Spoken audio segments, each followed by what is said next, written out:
안녕하십니까. 문학의 숲 261회입니다. 벌써 우리가 2011년 7월에 했기 때문에 이제 13년째 여름을 맞고 있어요. 오늘은 그래서 제가 이 책을 하려고 하게 된 게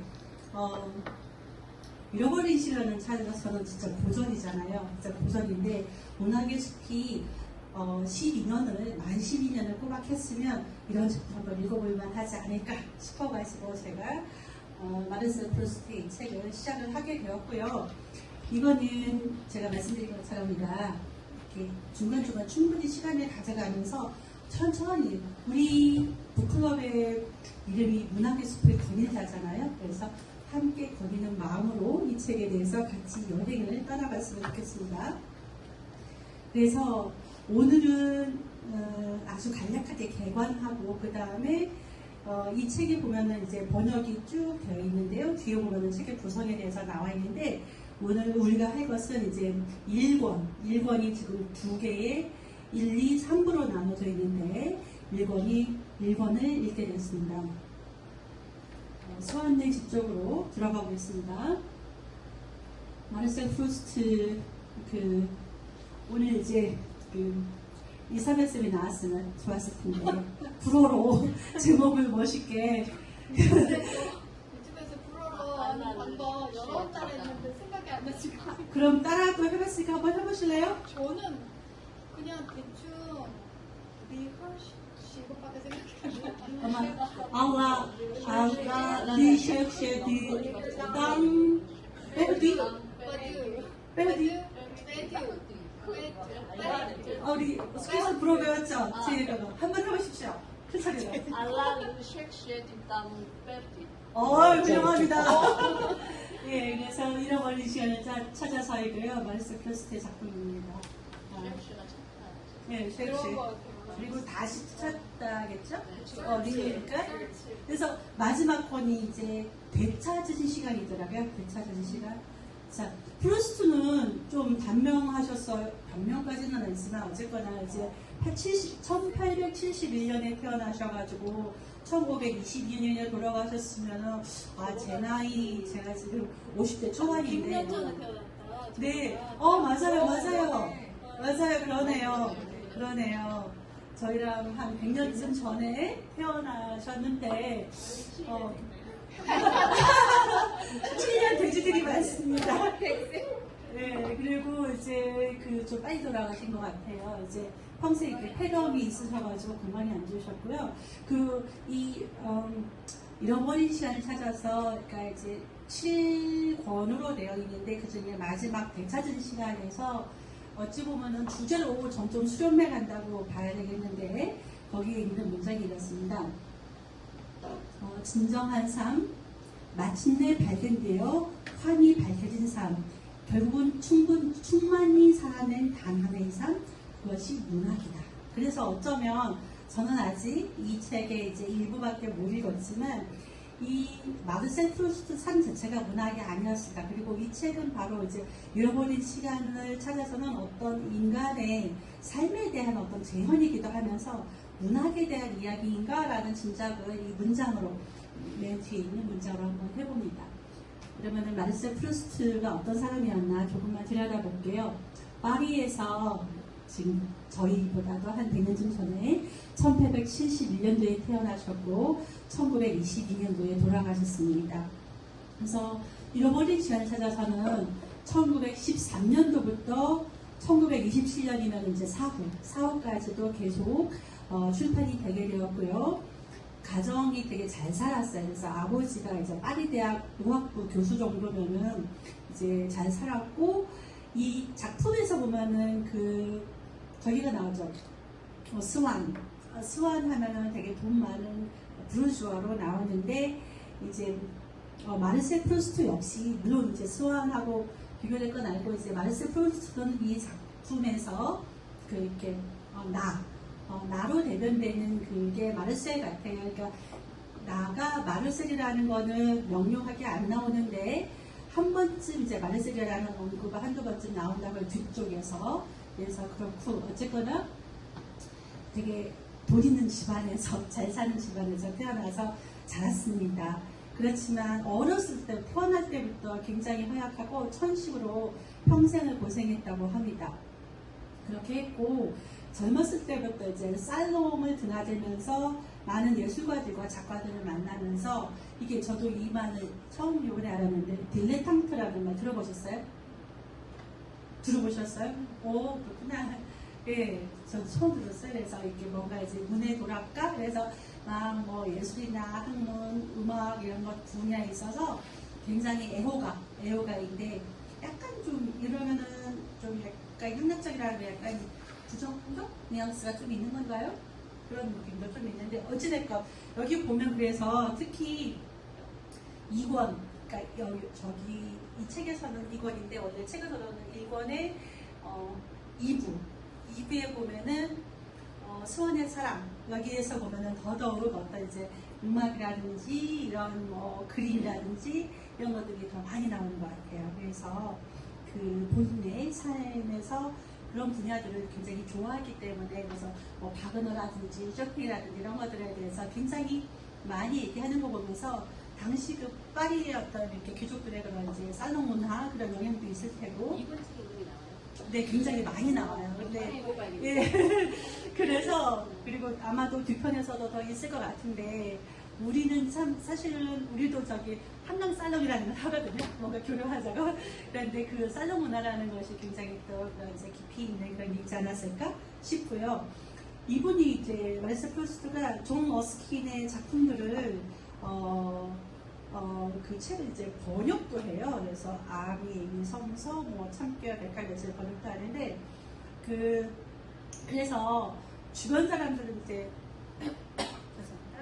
말세 프루스트를 그냥 뭐 글이나 좀 쓰려는 사람 그냥 뭐 그렇게 대단치 않게 봤던 것 같은데 돈은 많고 이게 그래서 그런 사람 정도로 봤고요. 이제 그냥 뭐 사극에 왔다 갔다 하는 그런 딜레탕트 정도로만 봤는데 이분은 이제 작품에서도 그런 거를 힌트를 좀 얻을 수가 있는데 일부에 보면은 이제 수완네 쪽으로 보면은 이제 어머니에 대한 얘기가 좀 나오죠. 뒤에서도 좀 언급을 드릴게요. 그래서 어머니에 대한 어떤 친밀감, 어머니에 대한 애착 이게 되게 말세 프루스트의 삶에서 중요했던 것 같아요. 그래서 근데 말세 프루스트가 이제 1905년에 어머니가 돌아가셔서 굉장히 우울해하고 그렇게 살았다고 합니다. 그 다음에 이 잃어버린 시간을 찾아서는 거의 40살에 가까워서야 1909년에 이제 쓰기 시작하는데요.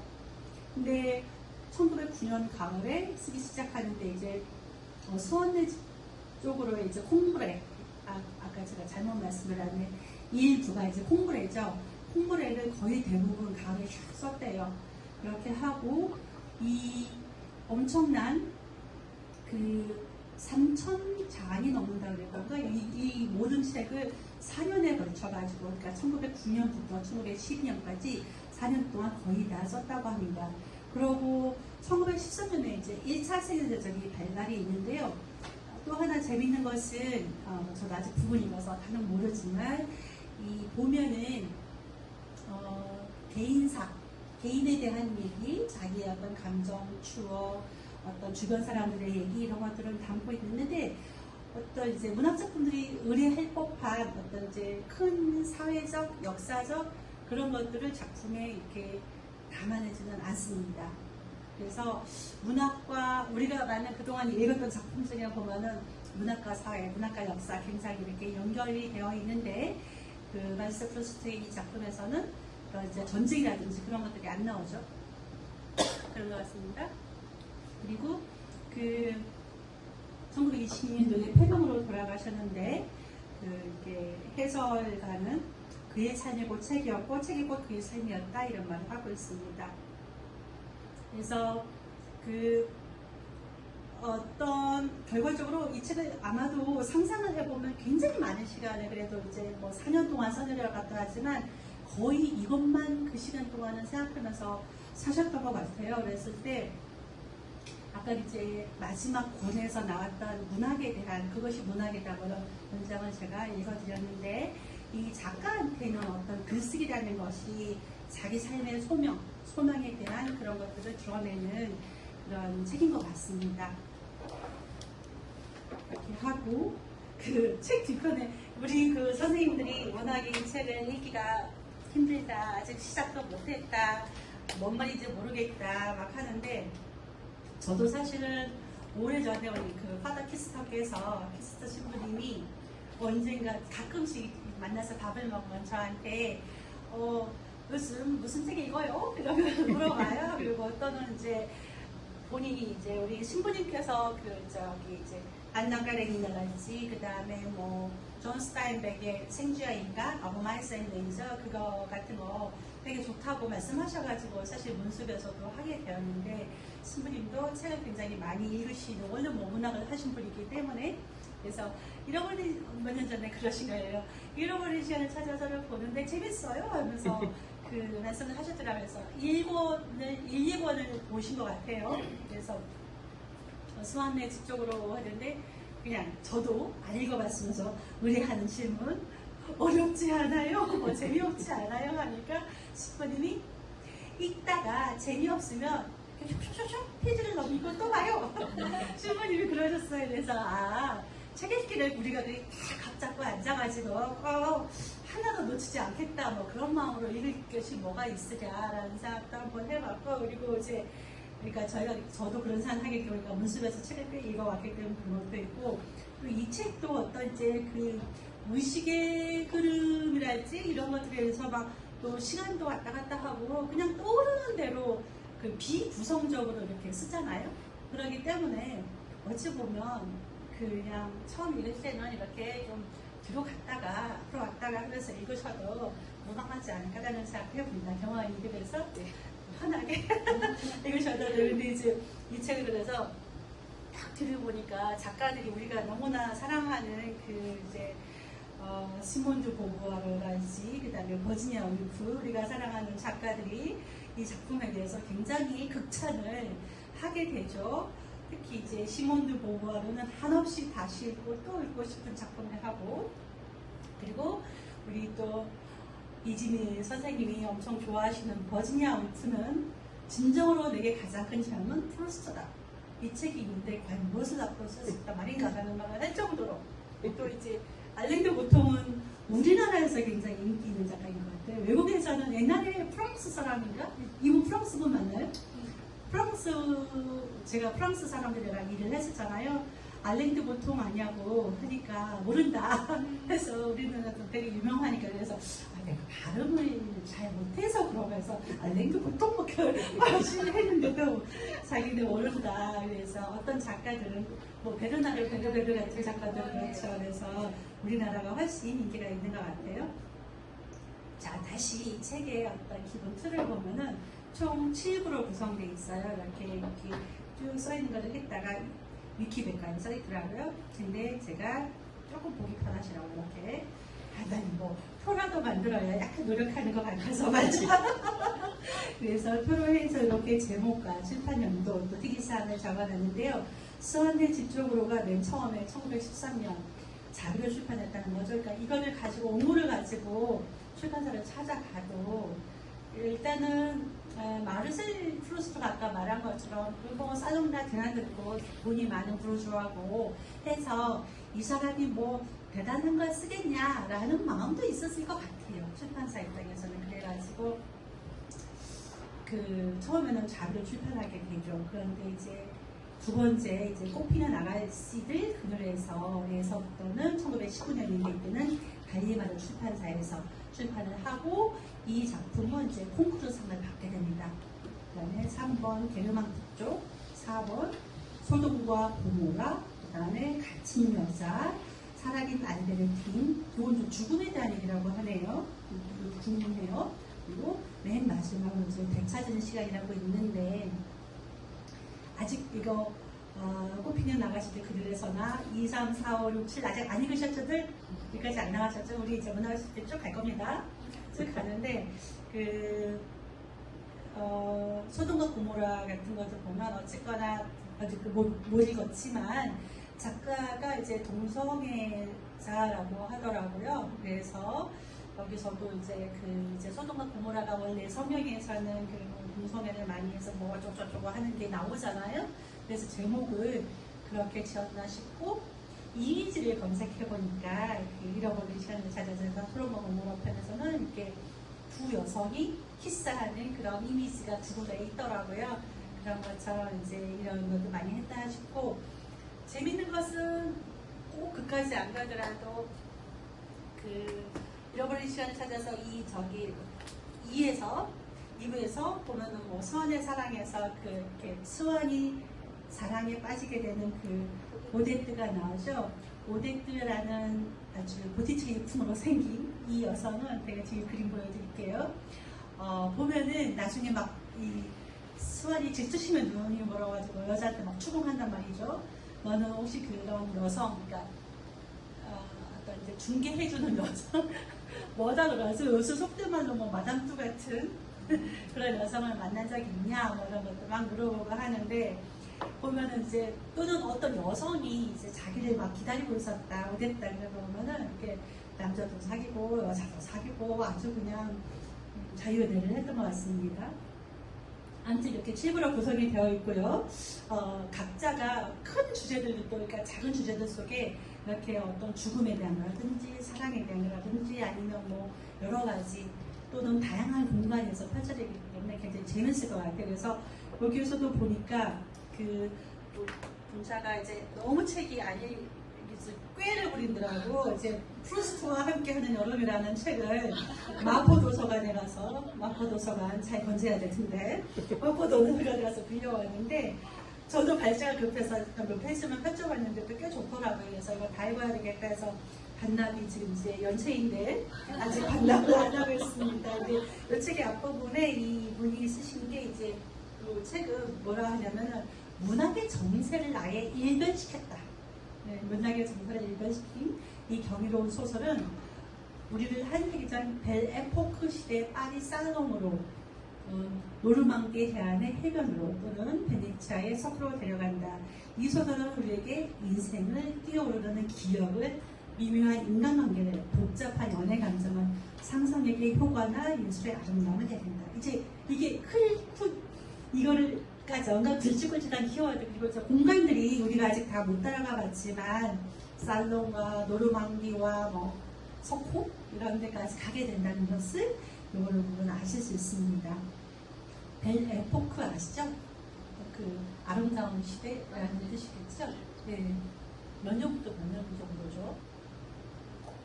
네, 불어로 막 써있으니까. 그래서 서유럽 애들이 식민지로부터 돈을 막 들어가지고 너무 풍요롭고 잘 살았어요. 너무 풍요롭고 잘 살아서 자기네가 서른 일부 네. 식민을 했던 그 나라들만 잘 살고 동유럽 이렇게 살살하고 2차 자기네가 1차 세계대전 전까지, 그러니까 여기서 프루스트가 살았던 시대가 딱 벨 에포크 시대가 맞겠네요. 그래서 이 책은 아까 말씀드린 것처럼 이제 7권 중에서 마지막 3권은 작가가 돌아오신 다음에 출간이 되었고요. 문학이라든지 기억이라든지 시간에서의 자기의 마음의 반영, 신문제적 반영. 그러니까 저희가 이 책을 보면서 자꾸 반복하면은 이게 더 감이 올 것 같아요. 그래서 이렇게 문학이라든지 몇 가지 기억, 시간 이런 키워드가 계속 나오죠. 그래서 이렇게 공부를 같이 해나가면 될 것 같습니다. 그래서 위키백과에서는 소설의 여러 가지 분산된 요소들이 이 프루스트의 부정적이나 긍정적 경험을 통해서 마지막에서는 예술과 문학의 의미를 알아차리면서 다 연결된다라는 뜻이거든요. 결과적으로 어찌 보면은 잃어버린 시간을 찾아서 가는 어떤 한 여성은 우리의 삶과 닮아 있다. 뭐 그런 얘기를 하고 싶지 않았을까 싶어요. 여기서 재밌어서 어제 가져왔는데 일본 수완내 직접적으로 구매한 사람들 반수만이 이번 꽃피는 나갔을 때 그늘의 설을 사고 또 그 반수가 결혼한테 들어를 한다. 그러나 상급까지 간 사람들은 쭉 간다. 이렇게 해서 앙뚜안 콩파뇽 이분이 되게 프루스트 전문가인 것 같아요. 피타고라스 정의 법문가요? 굉장한데요? 우리가 옛날에 문학의 숲 100회를 지나고 나서 100회 기념 행사 통영 여행도 가면서 그때 각 소설마다 문장 하나씩 뽑아왔었거든요. 좋은 문장. 그랬을 때 또 소설에서 첫 문장이라는 것은 굉장히 중요하잖아요. 그래서 그때 100개의 문장을 뽑을 때 또 나왔던 게 그 톨스토이의 안나 카레니나의 첫 문장. 굉장히 유명하잖아요. 그래서 그런데 그래서 아무래도 이런 거작을 쓰신 이제 마르스 프루스트의 첫 문장은 어떤 것일까? 그래서 이렇습니다.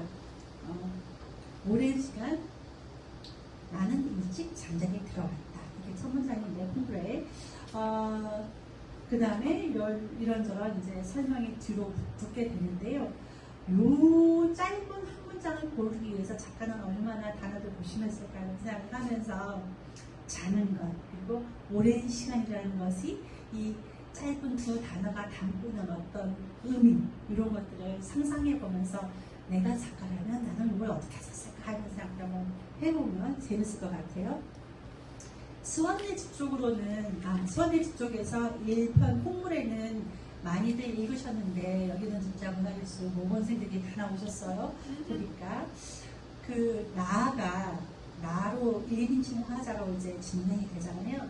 나가 몇 살인 것 같습니까? 10살? 콩그레 시절에 자기요? 아니면?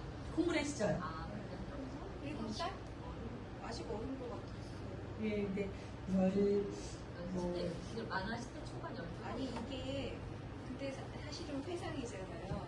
회상이다 보니까 회상하다가도 회상은 사실은 시간이 왔다 갔다 하잖아. 그 어떤 사물이나 기억에서 그와 연관된 무언가로 계속 옮겨가서 시간이 조금 애매하긴 해요. 봤을 때는 중학교 조금 들어가기 직전의 시기였던 걸 보이는 경우도 있고 좀 더 어린 걸로 맞습니다. 저도 시작할 때는 더 어렸던 것 같아요. 네, 맞습니다. 엄마가 키스 때려. 엄마가 내가 굉장히 이제 아주 많이 어린 것까지는 아닐 것 같습니다. 제가 봤을 때도 한 13, 4살까지 13~4살까지가 들어있는데 그보다 좀 더 어린 때부터 그렇지만 아주 엄마가 밤에 굿나잇 키스 와주기를 되게 기다리면서도 그렇다고 완전 애기는 아니었던 것 같아요. 그래서 어린 아이 그리고 이게 그렇죠. 용마 이런 이야기가 나왔던 것 네네 여기서 하면은 그래서 약간 이제 10살부터 아마 한 15살, 13, 4살 사이까지 엄마가 되게 중요했던 것 같습니다. 그래서 그 줄거리는 뒤에 딱 정리가 되어 있어요. 콩그레에서는 이제 나라는 1인칭 화자가 이제 잠을 잘 못 자죠. 불면을 밤을 보내면서 이것저것 자기가 보냈던 여러 이제 시절들을 과거의 삶을 회상하면서 재밌었던 것은 뭔가 냄새와 맛 이런 것에 대해서 그래서 우리가 오늘 마들렌과 홍차까지도 먹고 있습니다.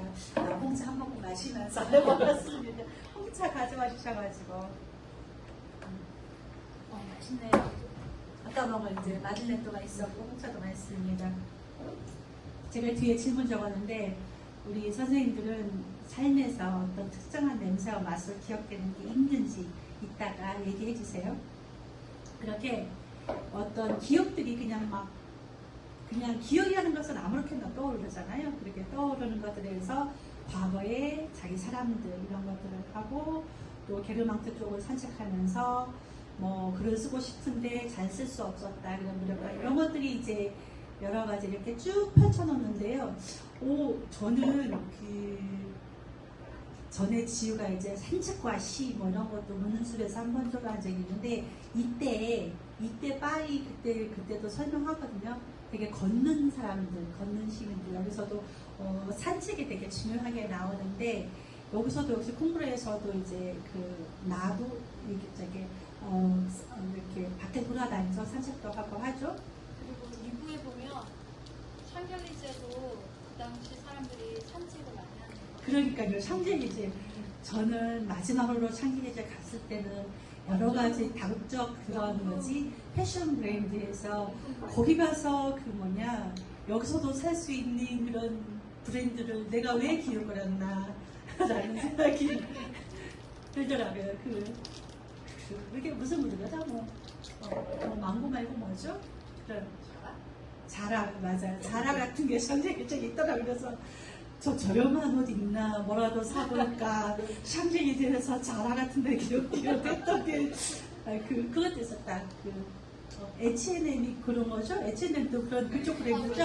맞아요. H&M이 있었던 것 같아요. 네, 그런 생각입니다. 샹젤리제 말씀하셔서 다시 많이 좀 거들어 가는데 이런 식으로 이제 콩쿠레에서는 이제 환자가 이런저런 이제 자기 어떤 기억들을 회상하면서 근데 이제 마술 환등기 전 자세는 못 봤는데 그 선물로 받았던 건 마술 환등기가 되게 중요한 것 같아요. 또 주인공의 어떤 이제 성적인 욕망이라든지 이런 것들도 어떤 이제 마술 환등기가 불러오는 어떤 그런 걸로 해서 투자가 되고 저도 급히 있느라고 잘 자세는 못 봤는데 다시 봐야겠는데 해설에 얼핏 보니까 여기서 이제 그 주인공이 좀 자위하거나 그런 식의 장면이라든지 그런 것도 좀 있다고 하던데 보셨어요? 초반에? 그걸 보면 주성으로 보셨군요. 그러니까 이렇게 네, 그런 부분들에 대해서 뭐 사실 잘할 때 그런 게 되게 또 필수적인 것 같아요. 그런 거를 뭐랄 건 아니고 그 다음에 2부 수완의 사랑 줄거리를 보면 수완이 좀 웃기는 것 같아요. 저는 좀 코믹했어요. 이게 아까 이제 진미 선생님이 수완의 사랑이 그닥 일부에 대해서 재미가 덜했다는 식으로 말씀을 하셨는데 막 이 남자가 찌질하게 어찌 보면 처음에는 자기가 돈도 많고 이제 그 모델들하는 여성에 대해서 그냥 이렇게 별로 이제 신경 안 썼거든요. 신경 안 쓰다가 어느 계기에 갑자기 그 여자를 딱 달리 보게 된 거예요. 이게 사랑이라는 게 콩깍지라는 거잖아요. 콩깍지 오해가 있는 건데 콩깍지가 씌우니까 이 여자를 자기가 어쨌거나 차지해야 되겠다라는 해가지고 저는 돈도 계산해가지고 돈도 엄청 많이 보내주더라고요. 그때 그 당시에 그런 이제 부르주아들은 자기 그런 여성들한테 돈도 보내서 예를 들면 몇천 프랑씩 막 이렇게 용돈을 보내주고 보석도 막 심부름 시켜서 보내주고 계속 보내주는 거예요. 그래서 아무리 돈 많아도 너무 많이 보낸다. 근데 이 여성은 여기저기서 막 받는 거죠. 선물을 이렇게 하고 막 이제 스완이 조금 이제 소심하게 막 또 고민해요. 이번에는 몇천 프랑을 보낼까? 저번보다 더 적게 보내면은 하겠지. 자기 마음이 식었다고 생각하겠지. 하면서 하는데 막 질투해서 막 이렇게 쫓아도 가보고 이런 것들이 되게 재밌는데요. 이제 어느 순간에 별로 자기 취향은 아니었는데 보티첼리 그림에 나오는 그런 여성처럼 보이니까 갑자기 막 이 여자한테 자기가 된 거예요. 근데 이제 오데트랑 막 대화를 하는데 오데트는 그렇게 교양이 있는 여성은 아닌 것 같아요. 그래서 막 하는데 취향이 되게 저렴하다고 할까요? 요새 말랑 그러고 해서 그런 것에 대해서 약간 어떤 차이를 느끼긴 하지만 어떤 성적인 그런 이제 자기 이 여자랑 어떻게 해봐야 되겠다는 그런 욕망이 막 불타기 때문에 수단과 방법을 아직은 막 볼지는 하죠. 그런 부분이 있고요.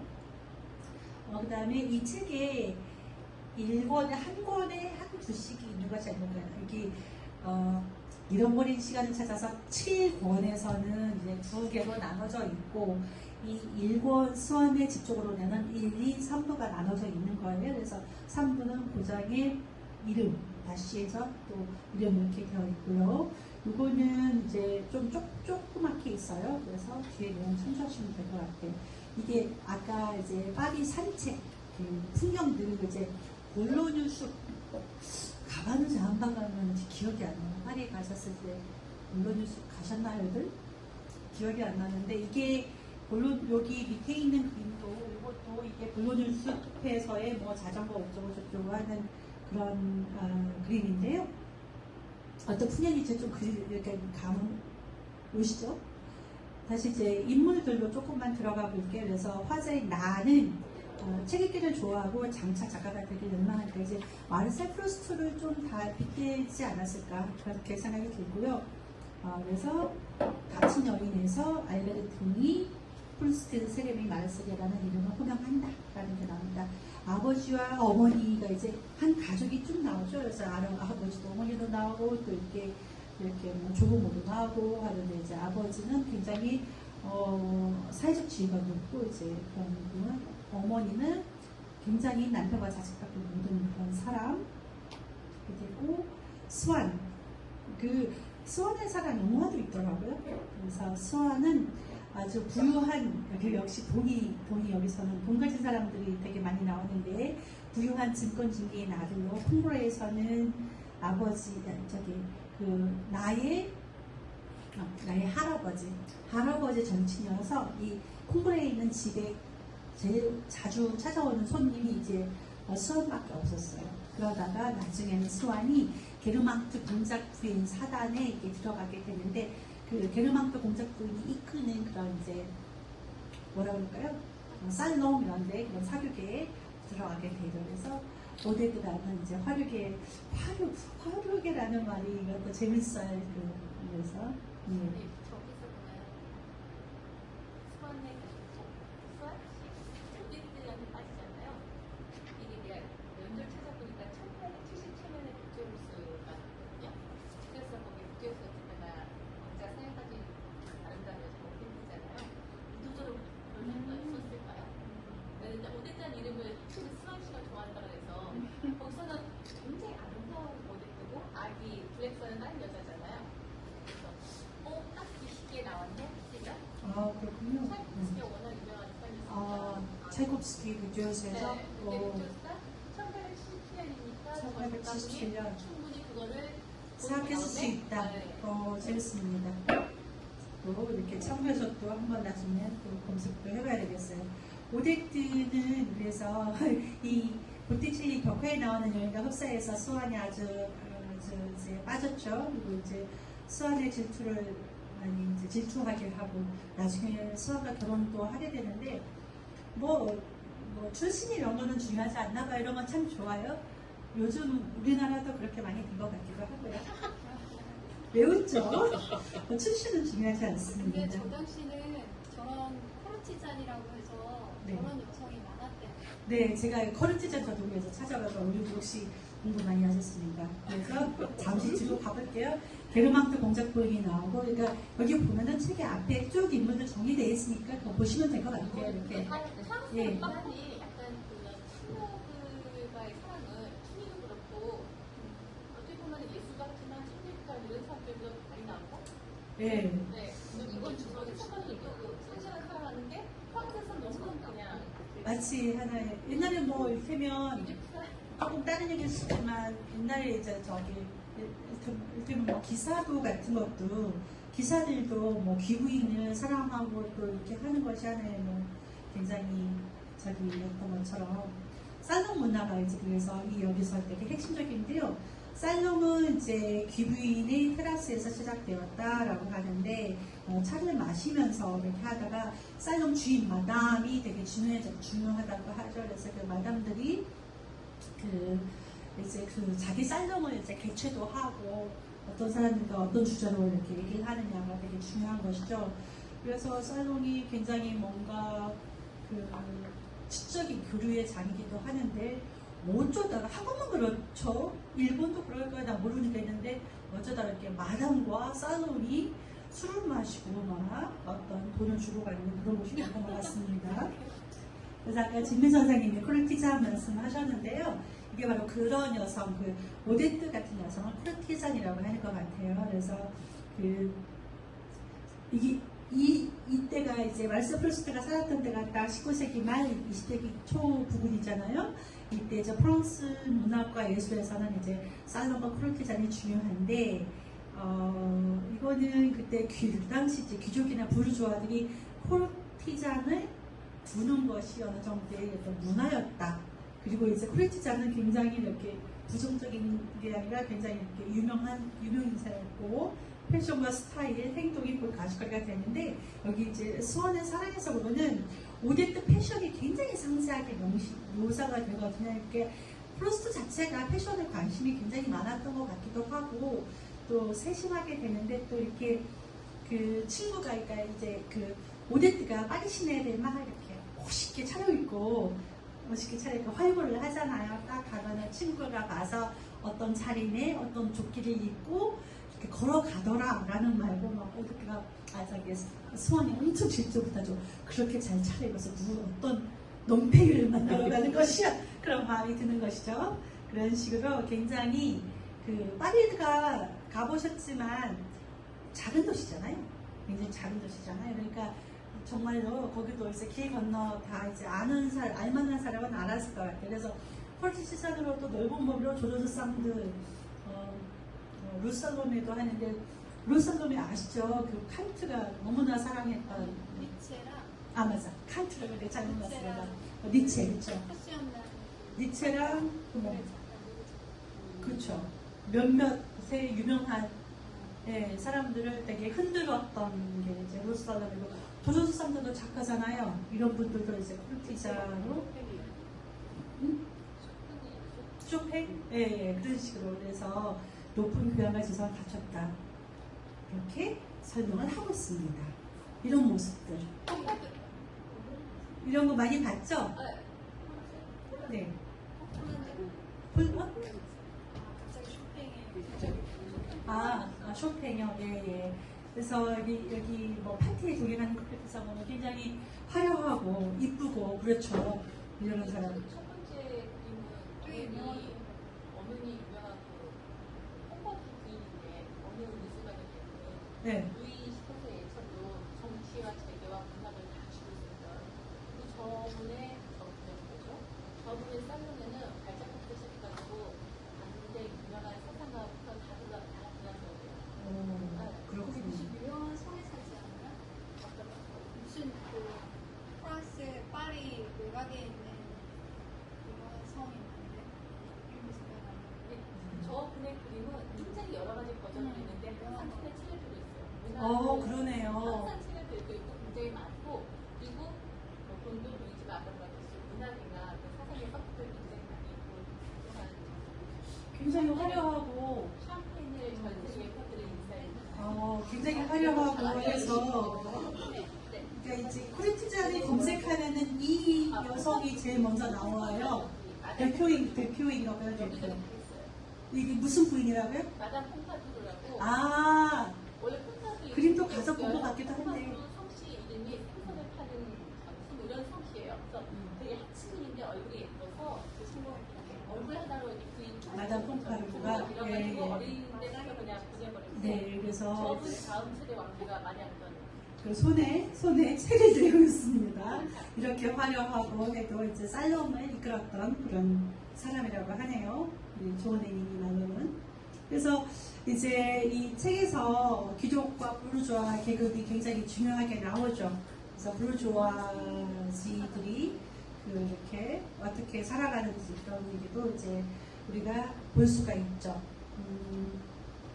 그리고 이제 그 아까 여기서 이제 베르드리엔 부인과 게르망투 공작 부인이 나오는데 여기서는 뭐 엄청 자세히까지는 안 나오는데 뒤로 갈수록 또 등장을 하는 것 같아요. 그래서 이제 부르주아지의 승리를 상징하는 인물로 그 베르드리엔 이름이 좀 어렵지 않습니까? 베르드리엔 부인이라고 합니다. 우리가 마들렌 오늘은 종합이 모양이 아닌 마들렌을 먹긴 했지만 맛있었어요. 우리 스키쌤이 엄청 많이 사오셔가지고 그래서 그 보영쌤이 그랬죠? 홍차에 찍어 먹어봤다고요? 근데 여기는 그러니까 자신은 홍차가 앞에 이제 네, 홍차 보리수차 그래서 그런데 과자 조각이 섞인 홍차 한 모금이 내 입천장에 닿는 순간에는 깜짝 놀라 내 몸속에서 뭔가 특별한 일이 일어나고 있다는 사실에 주목한다. 이유를 알 수 없는 어떤 감미로운 기쁨이 나를 사로잡으며 고립시켰다. 뒤에서 이제 마들렌을 먹어보는 사람이 있습니다. 이럴 때 또 마들렌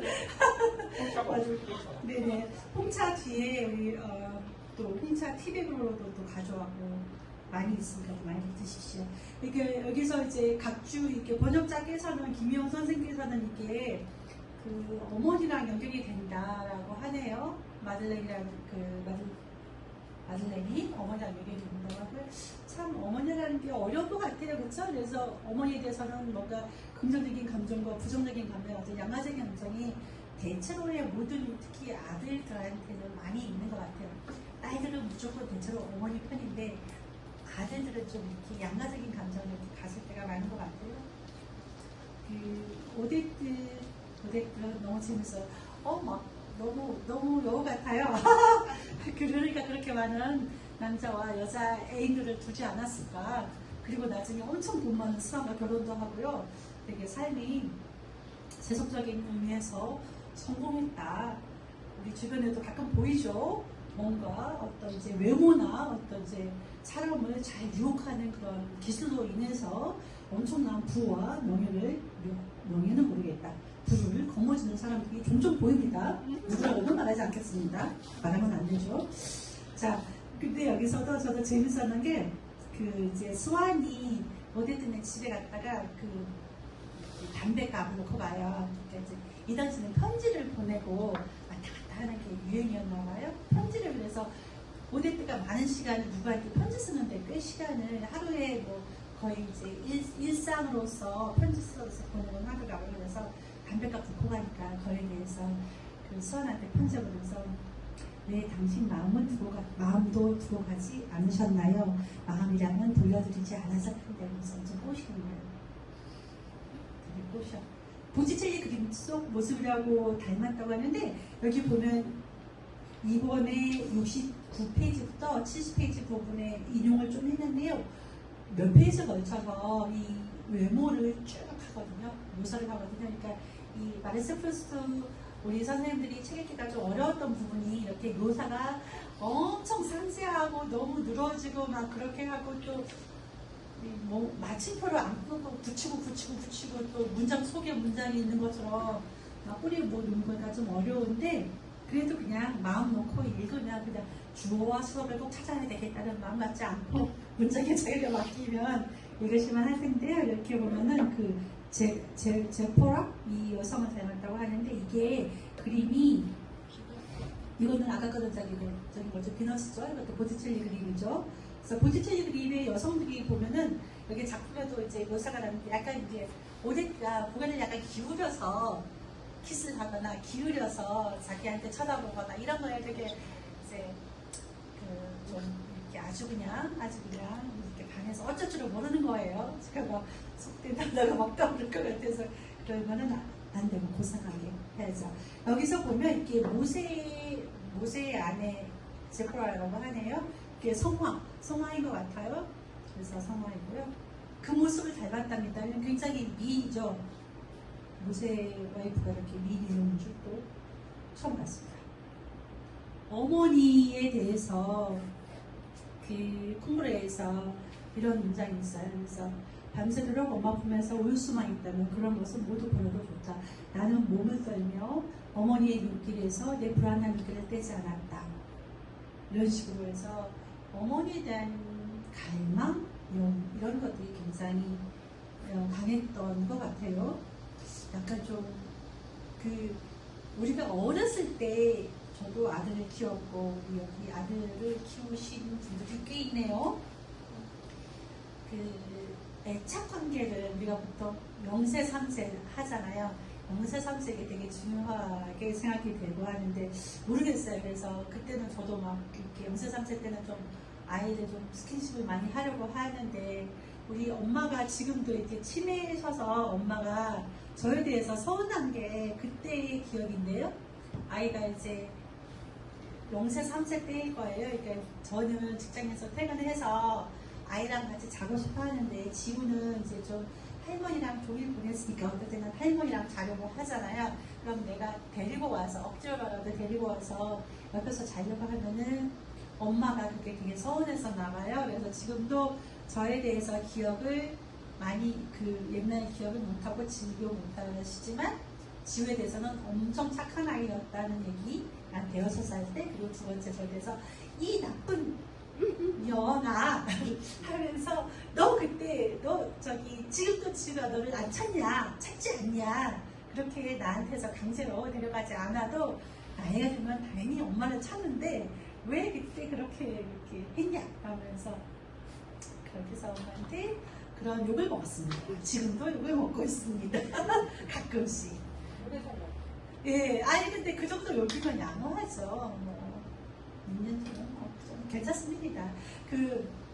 여기서 되게 사랑과 행복에 대한 얘기가 많이 나와요. 선의 사랑에서 집요하게 이렇게 그런 감정에 대해서 설명을 하고 들여다보고 또 이렇게 체크를 하게 되는데요. 제가 들리 그 이제 그 아네스 바르다 회고전을 이수 아트나인에서 해서 아네스 바르다 영화 행복을 보게 되었어요. 이 영화는 지금은 아마 내렸을 것 같은데 보셨으면은 굉장히 좋아하셨을 것 같기는 한데요.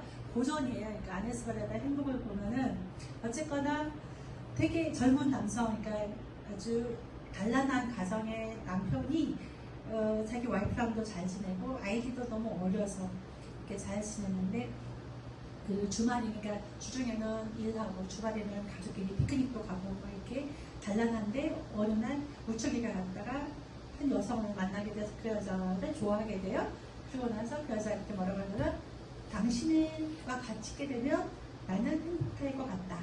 그렇게 하고 자기 부인할 때 난 당신과 있어서 행복하다 그래. 그런데 그럼 그 여자는 그 여자도 있으면 조금 더 행복할 것 같고 그러니까 이 여자도 좋고 저 여자도 좋고 나는 무슨 드라마 있었잖아. 나 그게 사랑이 죄는 아니잖아. 둘다 좋아하고. 그래가지고 그 영화에서 그래서 자기는 하나도 감추고 싶지 않다. 그래서 나는 이 여자랑 행복하고 그 여자도 사귀고 있다라고 하니까 그러면서 자기 와이프한테 너는 속으로 이 나쁜 놈 그렇게 마음에 들려 그러면서 자기 와이프한테 당신은 이해하지 그러면서 나 그래도 사랑하지 라면서 하면서 그 피크닉에 가서 사랑을 나누고 꿀잠에 들어요. 그런데 잠에서 깨고 나니까 와이프가 사라졌어요.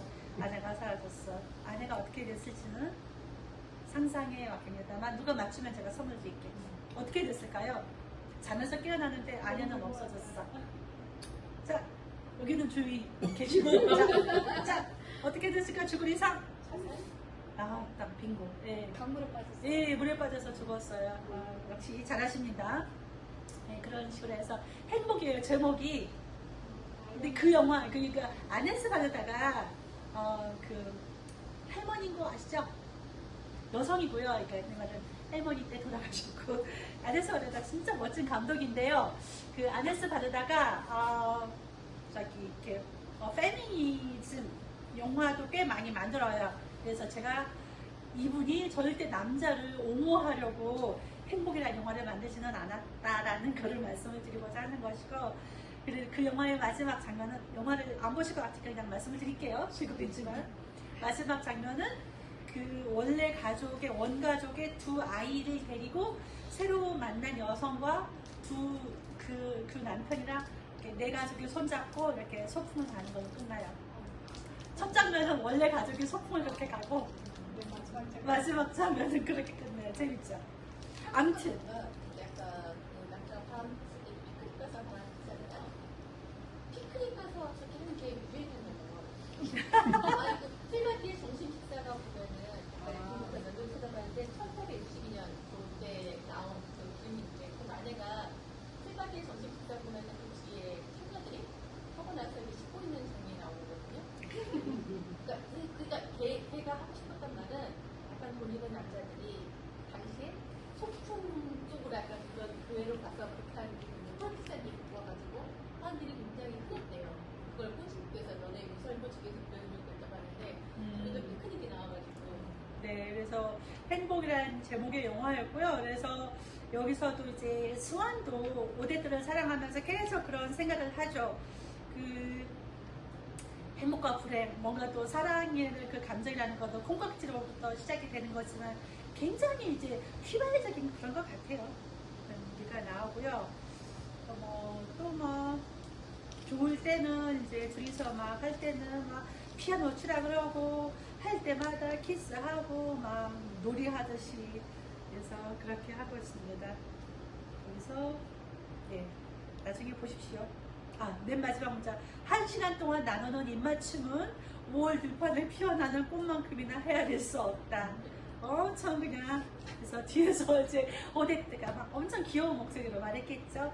도대체 저한테 피아노를 치라는 거예요? 키스를 하라는 거예요? 당신은 애무하라는 거예요? 막 이러면서 막 엄청 귀여운 척하면서 말하지 않았을까 싶어요. 남자 꼬시는 실력이 대단합니다. 그래서 처음에는 이제 항상 뭐 처음 이제 뭐라 그러나 단계를 발전시키는 게 중요할 텐데 이제 카킬레아를 아마 가슴 같은데 이렇게 꽂는 그런 머리였나 가슴이었나 이렇게 장식하는 꽃이었나 봐요. 이제 카킬레아를 이렇게 카킬레아가 좀 삐뚤하게 달려 있으니까 이제 스완이 아 이게 내가 좀 바로 잡아 주겠소 하다가 그렇게 해서 약간 서로가 이렇게 눈이 맞아가지고 그때부터 이제 사랑에 빠지게 되는데 이제 다음부터는 이제 서로가 사랑을 나누고 싶으면 카킬레아를 좀 카킬레라는 단어로 이렇게 얘기를 했대요. 웃기죠. 질투심이 되게 대단히 많아서 계속 그러니까 이제 질투를 느끼게 된 계기가 처음에는 그냥 자기도 그냥 즐기는 사이라고 생각했는데 어느 날 보니까 딱 오데트가 있어야 될 시간에 안 보이니까 갑자기 너무 궁금한 거야. 도대체 누구를 만나러 갔지? 그때부터 이제 미행도 하고 막 그렇게 엄청 조사도 합니다. 그래봤자 좀 그리고 거짓말도 그러니까 오데트는 적당히 잘 하는데 그렇게 하면서 적당히 속고 하는 게 그런 관계가 그렇게 발전하려면 그렇게 되는 것 같아요. 아무튼 오데트와 수완에 대해서 저는 재밌더라고요. 이렇게 좀 찌질하면서도 재밌게 봤고요. 그다음에 콩브레에서의 문장들이 읽어보시면 굉장히 아름답다라는 생각에서 저는 이때가 좀 더 19세기가 그런 게 더 많이 19세기 문학을 보면 더 많이 그런 게 느껴지는데 자연에 대한 묘사나 이런 것들도 굉장히 많이 있고 여기서도 꽃 이름도 굉장히 많이 나오죠. 그런 부분도 나중에 한번 읽어보시면 좋겠습니다. 그다음에 고향이라는 것이 이제 콩브레 또는 뭐 게르망트 이쪽이 이제 고향이라는 것이 어떤 정신적인 토양이 되어주지 않냐라고 생각하고 우리들한테도 다 그런 것 같아요. 스키와 저와 은혜한테는 제주도 이런 것이 늘 지금도 아주 든든한 그런 게 되어주고 부산도 있고 함안도 있고 광주인가요? 어딘가요? 어? 아 맞아 나주 들었는데 나주도 있고요. 그래서 여기도 꽃만이 나오죠.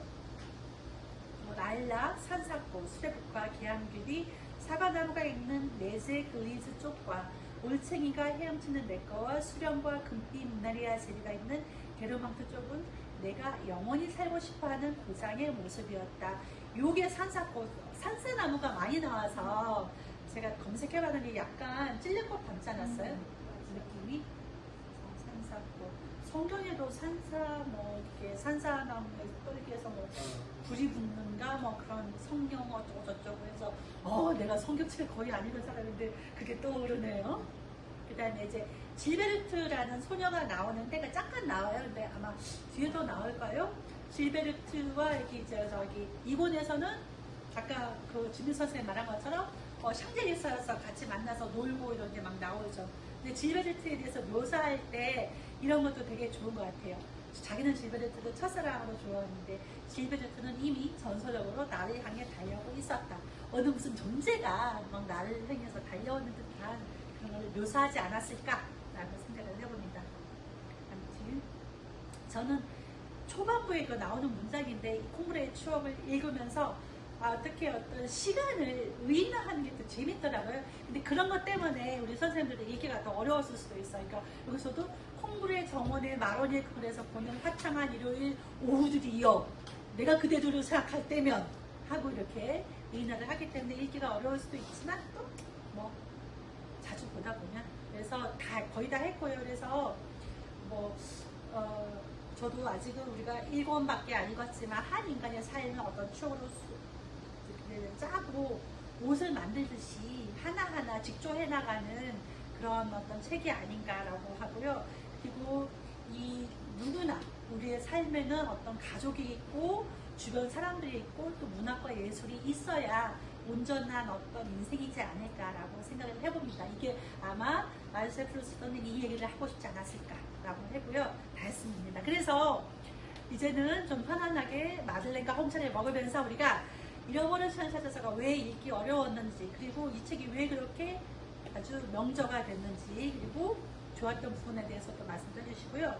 또 마지막에 아까 말씀드린 것처럼 우리들이 갖고 있는 추억의 맛이나 냄새에 대해서 얘기해보면 재밌을 것 같습니다. 이렇게 해서 마치고 다음에는 거의 한 달 뒤에 또 만날게요. 그래서 참을 수 없는 존재에 가벼우면서 밀란 쿤데라가 아버지가 세상을 떠나셨기 때문에 이분에 대한 어느 정도의 존경의 마음을 담아서 이 책을 읽어보겠습니다. 마치겠습니다.